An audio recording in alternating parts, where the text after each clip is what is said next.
ආයුබෝවන් හැමෝටම අද මම කතා කරන්න යන්නේ ප්‍රාදේශීය සභා, නගර සභා සහ මහනගර සභා යන ශ්‍රී ලංකාවේ මෙම පළාත් පාලන ආයතන අප රටේ ඉතිහාසයේ සිට අද දක්වා පරිණාමය වෙමින් පැමිණි ආකාරයයි.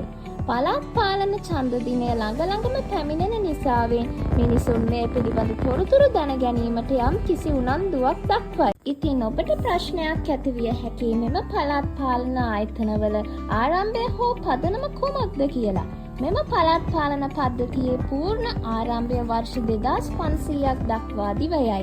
ගම් මට්ටමින් ගම් සභාවෙන් ආරම්භ වුණු මෙම කොට්ටාස පාලනය අද වන විට පළාත් පාලන ආයතන දක්වා පැමිණ ඇත.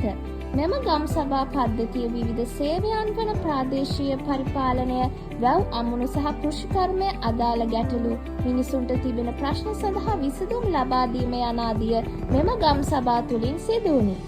ඉතින් පෘතුගීසි, ලන්දේසි සහ ඉංග්‍රීසි පාලනයෙන් මෙරට යටත් විජිතයක් ලෙස පැවති කාලයේ ප්‍රාදේශීය පරිපාලනය විවිධ ලෙස සිදු වුණි.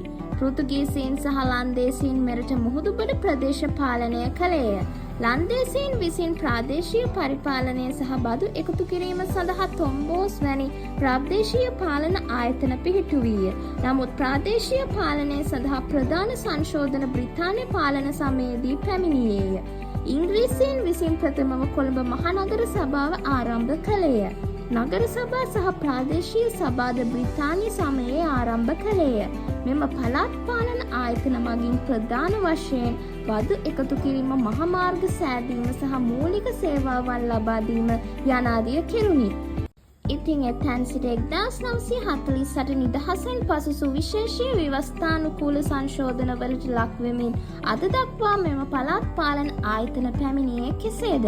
සෝල්බරි ව්‍යවස්ථාව යටතේ නගර සභා සහ මහනගර සභා පිහිටුවා පළාත් පාලන ආයතන පද්ධතිය ශක්තිමත් කළේය. 1987 දී 13 වන සංශෝධනයට අදාළව පළාත් සභා පිහිටුවන ලදී. නවතම සංශෝධන තුළින් පළාත් පාලන ආයතන සඳහා 25%ක කාන්තා නියෝජනය අනිවාර්ය කරන ලදී. ඉතින් මේ පළාත් පාලන ආයතනවල පැවැත්ම නිසාම අප ලද බොහෝමයක් වාසීන් සහ ප්‍රයෝජනයන් ඇත. දුෂ්කර ප්‍රදේශ සඳහා අවශ්‍ය යටිතල පහසුකම් ලැබී ඇත. ගම් මට්ටමින් පැවති ඇති ප්‍රශ්න සඳහා විසඳුම් ලැබී ඇත. ඉතින් මේ පළාත් පාලන ආයතන ඉතාමත් සුවිශේෂී වන අතර ප්‍රාදේශීය සංවර්ධනය සඳහා විශාල මෙහෙවරක් ඉටු කරයි. ඉතින් අද මම කතා කරේ රටෙහි පළාත් පාලන ආයතනවල පරිණාමය සහ රටක් ලෙස අප ලද වාසිදායක තත්වයන්ය. ඉතින් ඕගොල්ලෝ මගේ මේ වීඩියෝ එකට කැමති නම් මගේ YouTube channel එක subscribe කරලා මා සමග රැඳී සිටින්න. හැමෝටම සුබම සුබ දවසක් වේවා.